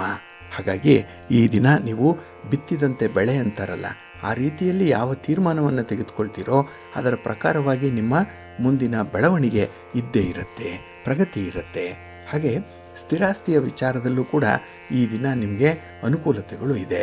ಹಾಗಾಗಿ ಆಸ್ತಿಯ ಮಾರಾಟ ಇರಲಿ, ಖರೀದಿ ಇರಲಿ, ಅಲ್ಲಿ ಯಾವುದೇ ಒಂದು ಖಾತೆಯನ್ನು ಪಡ್ಕೊಳ್ಳುವಂಥದ್ದು, ಇಲ್ಲ ದಾಖಲೆ ಪತ್ರಗಳಿಗೆ ಸಹಿ ಮಾಡುವಂಥ ವಿಚಾರ ಅಥವಾ ದಾಖಲೆಗಳನ್ನು ಪಡ್ಕೊಳ್ಳುವಂಥ ವಿಚಾರ, ಎಲ್ಲದರಲ್ಲೂ ಕೂಡ ನಿಮಗೆ ತೃಪ್ತಿ ಇದೆ. ಏಕೆಂದರೆ ಕೆಲಸಗಳು ಬಹಳ ವೇಗವಾಗಿ ನಡೆಯುವಂಥ ಸಾಧ್ಯತೆ ಇದೆ. ಹಾಗಾಗಿ ಕಡಿಮೆ ಪ್ರಯತ್ನದಲ್ಲೇ ಹೆಚ್ಚು ಫಲಗಳನ್ನು ಪಡ್ಕೊಳ್ಳುವಂಥ ಸಂದರ್ಭ. ಇನ್ನು ಈ ದಿನ ನಿಮ್ಮ ಜೊತೆಯಲ್ಲಿ ಕೆಲಸ ಮಾಡುವಂಥ ಸಹೋದ್ಯೋಗಿಗಳು ಕೂಡ ನಿಮ್ಮ ಒಂದು ನಡತೆಯನ್ನು ಇಷ್ಟಪಡ್ತಾರೆ, ನಿಮ್ಮ ಮಾತು ಅವರಿಗೆ ಇಷ್ಟ ಆಗುತ್ತೆ. ಹಾಗಾಗಿನೇ ಸಣ್ಣ ಪುಟ್ಟ ವಿಚಾರಗಳಲ್ಲಿ ಸಣ್ಣ ಪುಟ್ಟ ಸಮಸ್ಯೆಗಳು ಬಂದಾಗ ನಿಮ್ಮ ಜೊತೆಯಲ್ಲಿದ್ದು ನಿಮಗೆ ಸಾಂತ್ವನವನ್ನು ಹೇಳುವಂಥದ್ದು, ನಿಮಗೆ ಸಪೋರ್ಟ್ ಮಾಡುವಂಥ ಒಂದು ವಿದ್ಯಮಾನಗಳು ಕೂಡ ಕಾಣಿಸ್ತಾ ಇದೆ. ಒಟ್ಟಾರೆ ಈ ದಿನ ನೀವು ಬಹಳ ಜಾಗರೂಕರಾಗಿರ್ತೀರಿ, ತಾಳ್ಮೆಯಿಂದ ಇರ್ತೀರಿ. ಇದು ನಿಮಗೆ ಉತ್ತಮ ಫಲಗಳನ್ನು ಪಡ್ಕೊಳ್ಳಿಕ್ಕೆ ಸಹಕಾರಿಯಾಗಿರುತ್ತೆ. ಆದರೆ ಈ ದಿನ ನಿಮ್ಮ ಹಿತಶತ್ರುಗಳನ್ನು ಮಾತ್ರ ಸ್ವಲ್ಪ ದೂರ ಇಡುವಂಥದ್ದು ಉತ್ತಮ. ಹಾಗೆ ಈ ದಿನ ಅಂಥವರು ಯಾರು ನಿಮ್ಮ ಮೇಲೆ ಹಾರಾಟ ಮಾಡ್ತಾ ಇದ್ರು, ನಿಮ್ಮ ತಪ್ಪುಗಳನ್ನು ಎತ್ತಿ ಎತ್ತಿ ತೋರಿಸ್ತಾ ನಿಮಗೆ ನಿಮ್ಮ ಉತ್ಸಾಹಕ್ಕೆ ತಣ್ಣೀರೆರಿಸ್ತಾ ಇದ್ರು, ಅಂಥವ್ರಿಗೆ ಹಿಂದಿನ ಸಾಲಿನ ಕುರ್ಚಿಯನ್ನು ತೋರಿಸುವಂಥದ್ದು ಉತ್ತಮ. ಅವರನ್ನು ಸ್ವಲ್ಪ ಆಚೆ ಬದಿಯಲ್ಲಿ ಇಡಿ, ನಿಮ್ಮ ಕೆಲಸ ಯಶಸ್ವಿಯಾಗುತ್ತೆ. ನಿಮ್ಮ ಮನೆ ದೇವರನ್ನು ಸ್ಮರಣೆ ಮಾಡ್ತಾ ಇರಿ. ಹಾಗೆ ಭಕ್ತಿಯಿಂದ ಈ ದಿನ ನೀವು ಮೃತ್ಯುಂಜಯ ಸ್ತೋತ್ರವನ್ನು ಹೇಳ್ಕೊಳ್ಳಿ, ಶಿವ ಮಂತ್ರವನ್ನು, ಶಿವ ಸ್ತೋತ್ರವನ್ನು ಹೇಳ್ಕೊಳ್ತಾ ಇರಿ, ಒಳ್ಳೆಯದಾಗತ್ತೆ. ನಿಮ್ಮ ಅದೃಷ್ಟದ ಬಣ್ಣ ನೇರಳೆ, ಅದೃಷ್ಟದ ದಿಕ್ಕು ಈಶಾನ್ಯ ದಿಕ್ಕು, ಅದೃಷ್ಟ ಸಂಖ್ಯೆ 1. ಮೀನರಾಶಿ. ಮೀನರಾಶಿಯವರಿಗೆ ಈ ದಿನ ಪಂಚಮದಲ್ಲಿ ಚಂದ್ರ ಇರೋದರಿಂದ ನಿಮಗೆ ಮಿಶ್ರ ಫಲಗಳ ಯೋಗ ಇರುವಂಥ ಸಂದರ್ಭ. ಹಾಗಾಗಿನೇ ಈ ದಿನ ಯಾವುದೇ ಒಂದು ಹೊಸ ವ್ಯವಸ್ಥೆಗೆ ಕೈ ಹಾಕಬೇಡಿ. ಈಗಾಗಲೇ ಕ್ರಮಿಸಿರುವಂಥ ಒಂದು ದಾರಿ ಏನಿದೆ, ಗೊತ್ತಿರುವಂಥ ಮಾರ್ಗ ಏನಿದೆ, ಅದರಲ್ಲೇ ನಿಮ್ಮ ಪ್ರಯಾಣವನ್ನು ಮುಂದುವರಿಸುವಂಥದ್ದು ಉತ್ತಮ. ಹಾಗಾಗಿ ಅದೃಷ್ಟವನ್ನು ಪರೀಕ್ಷೆ ಮಾಡಲಿಕ್ಕೆ ಹೋದರೆ ಈ ದಿನ ಸ್ವಲ್ಪ ಅನರ್ಥಗಳು ಸಂಭವಿಸುವಂಥ ಸಾಧ್ಯತೆ ಇರುತ್ತೆ. ಹಾಗೆ ಈ ದಿನ ಮನೆಯಲ್ಲೂ ಕೂಡ ಯಾವುದೇ ವಿಚಾರದಲ್ಲೂ ಕೂಡ ಒಂದು ತರ್ಕ, ಒಂದು ಮಾತುಕತೆ, ವಾಗ್ವಾದ ಇಂಥದ್ದಕ್ಕೆ ಅವಕಾಶ ಕೊಡಬೇಡಿ. ಆದಷ್ಟು ಹೊಂದಾಣಿಕೆ ಮಾಡಿಕೊಳ್ಳುವಂಥದ್ದು, ರಾಜಿ ಮಾಡಿಕೊಳ್ಳುವಂಥದ್ದು ತುಂಬ ಉತ್ತಮ. ಇನ್ನು ಈ ದಿನದಲ್ಲಿ ವಾಸ್ತವಿಕತೆಯನ್ನು ಒಪ್ಪಿಕೊಂಡ್ರೆ ಹೆಚ್ಚಿನ ವಿಚಾರಗಳು ಬಗೆಹರಿಯುತ್ತೆ.